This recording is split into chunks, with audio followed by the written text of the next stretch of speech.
এক আধার চাঁদনী রাতে কিছু সাহসী বন্ধুরা একটি ভূতপূর্ণ বাড়ির খোঁজ শুরু করল। এই বাড়িটি পুরা শহরকে ভূত হিসেবে বিখ্যাত ছিল, কিন্তু তাদের কল্পনাও তাদের সামনে বিস্ময়জনক কে মুখোমুখি আছে তা বিশ্বাস করা কঠিন ছিল।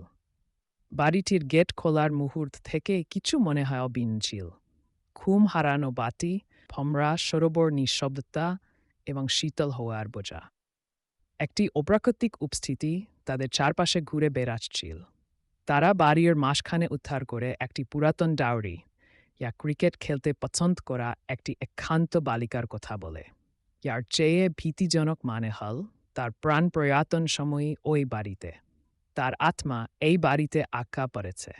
এখন এই ছিল, তারা একটি তরল মুক্ত পদ্ধতি তাদের দিকে কাঁপাতে পেয়েছে। তারা এখন পর্যন্ত পালাতে পারেনি। তাদের চোখেতে হলো দেখেছেন একটি অপরযক্তের মেয়ে একটি ডায়েরি লিখছে এবং তার অবাধ ক্রিকেট খেলা ছিল। তাদের